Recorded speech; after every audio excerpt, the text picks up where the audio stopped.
ये जो कौमी असम्बली में और सेनेट में ये जो कानून साजी होती है, बिल मंजूर होते हैं, क्या उनका इत्तलाक माजी से होता है? जैसे कि इस बिल में के बारे में कहा जा रहा है कि ये माजी से इसका इत्तलाक होगा।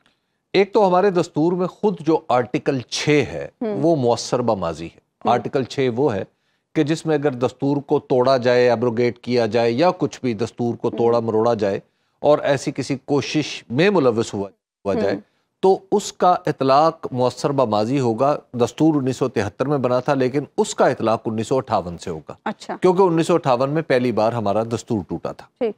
दूसरा, हमारे दस्तूर में ये बात इंश्योर की गई है कि कोई ऐसा काम जो एक वक्त में जुर्म ना हो और उसकी कोई सजा ना हो लेकिन बाद में कानून साजी ऐसी हो जाए कि वो वाकया जुर्म बन जाए और उसकी कोई सजा हो, तो जो उससे पहले वाले, उस कानून साजी से पहले के वाकयात होंगे उनमें उनका इतलाक, कानून का इतलाक उस पर नहीं होगा, यानी रिट्रोस्पेक्टिवली नहीं होगा, मुअस्सर ब माजी नहीं होगा।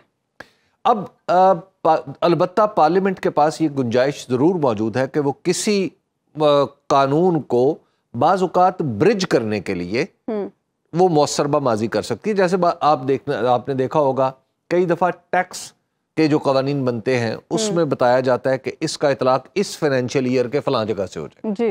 ठीक है ना, यानी फाइनेंशियल ईयर शुरू हो चुका होता है तो कहा जाता है कि इस फाइनेंशियल ईयर से होगा, तो गोया पिछला जो गुजरा हुआ अरसा है वो भी उसमें शामिल हो जाता है। स्पेसिफिक केस में भी होगा? अब इस स्पेसिफिक केस में हमें ये दो चीजें देखनी है। जो अदालत भी जाए, जब अदालत में कानून चैलेंज होगा तो वो पूछा जाएगा कि क्या इसमें कोई बदनीयती या मफाद तो शामिल नहीं है। ये अदालत पहले पूछेगी और जो भी अदालत में लेके जाएगा उसको साबित करना पड़ेगा कि जनाब बदनीयती और मफाद तो है। इसके साथ साथ अदालत का फैसला भी मौजूद है ना इस मामले में। अब चूंकि इस मामले में अदालत का फैसला बतौर सबूत मौजूद है जी, तो इसमें जो साबित करने वाला जो भी बंदा अदालत में जाएगा उसे अदालत को ये नहीं बताना पड़ेगा कि जनाब इसके अंदर मेलाफाइडी क्या है, हाँ, इसके अंदर बदनीयती कहाँ पे। क्लियर केस है, क्लियर केस है कि जनाब ये आपने कहा था कि ये इसको दे दो, हाँ, अब इन्होंने कानून बना लिया है कि आपके फैसले को इन्होंने अंडू कर दिया है, हाँ, उड़ा के रख दिया है आपके फैसले को, तो अब बताएं मेरा हक कहाँ गया। ठीक है, तो फिर अदालत बताएगी कि जनाब आप पार्लियामेंट को कहेगी कि पार्लियामेंट आप बहुत अच्छे हैं, आप बड़े ताकतवर हैं, अगरचे आप फॉर्म 47 के जरिए आए हुए हैं, लेकिन ये अदालत तो नहीं कहेगी ना सबूत के बगैर, ये तो दिल में, हमारे दिल में आ रहा है। अच्छा, तो क्या आप फॉर्म 47 के नतीजे में आए हुए हैं, आप ऐसी पार्टियों पे मुश्तमिल हैं, ये आप ऐसी पार्टियों पे मुश्तमिल हैं जिसका लीडर भी खुद हार चुका है और उसको हराने वाली एक जेल में बैठी हुई है जो कैंसर की सर्वाइवर है, ये सारी बातें आ रही होंगी। फिर इस्लामाबाद की 3 सीटें भी आ रही होंगी लोगों के जहन में, लेकिन जाहिर है ये बातें कहीं तो नहीं जाएगी ना। अदालत सिर्फ ये कहेगी कि जनाब जरा ये बताए ना कि आपको इस फैसले पर अमल दरामद में क्या तकलीफ है।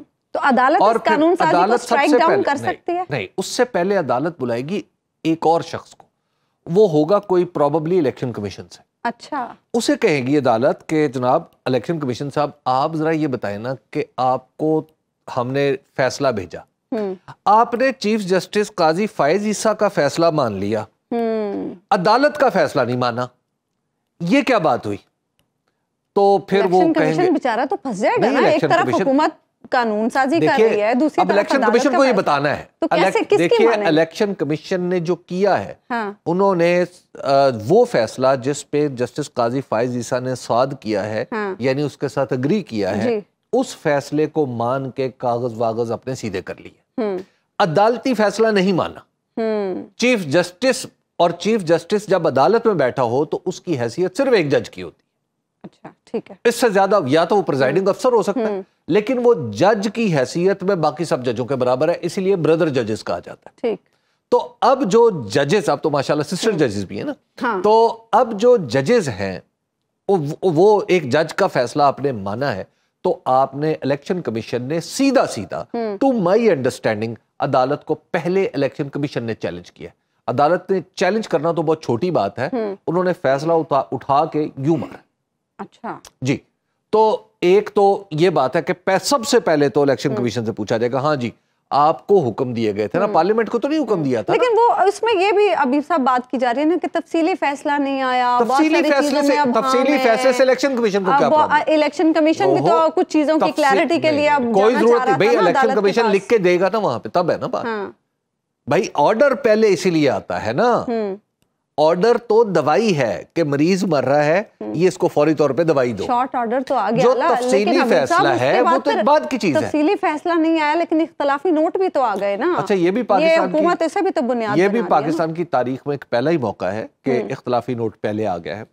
और बहरहाल इस इख्तलाफी नोट के अंदर बड़ी दिलचस्प चीजें, मिसाल के तौर पे इस इख्तलाफी नोट को ऐसे पेश किया जा रहा है जैसे ये अदालत का फैसला है। हाँ। हालांकि ये इख्तलाफी नोट है जी। 2 जजों की इख्तलाफी तहरीर है, ये लोग 13 में से 2 थे जी।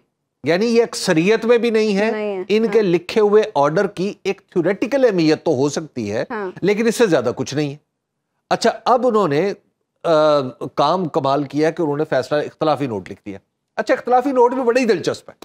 मैं उस इख्तलाफी नोट को पढ़ता जाता हूँ, सर धुनता हूँ, तारीफ करता हूँ अपने जजों की बेमिसाल फरासत की। मिसाल के तौर पे उन्होंने लिखा है कि जनाब पीटीआई तो थी नहीं। हाँ जी। अच्छा भाई, सारा दिन अदालत में बहसें होती रही कि ये जो सुन्नी इत्तेहाद कौंसिल है ये असल में पीटीआई है, और खुद चीफ जस्टिस साहब ने इसको तस्लीम किया। 11 जजेस ने तस्लीम किया कि जो हमारे सामने खड़ी है ये पीटीआई।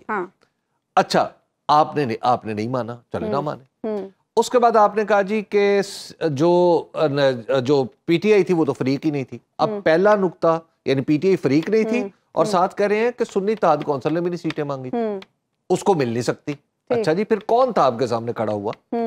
अच्छा, उसके बाद आगे आ जाए एक जगह पे जिसका मुझे खौफ आता है उस नुक्ते को बयान करते हुए, कहा है कि जज साहिबान की तरफ से ये बात, बेंच की तरफ से ये बात की गई थी कि हम सीटें पीटीआई को देंगे। इसका मतलब क्या है? इसका मतलब ये है कि आप साथी जजेस के बारे में कुछ एस्पर्शंस कास्ट कर रहे हैं, और दूसरी बात यह है कि आप कह रहे हैं कि साथी जजेस के जो अक्सरियती फैसला है उसके बारे में कह रहे हैं कि ये दस्तूर और कानून के मुताबिक नहीं है।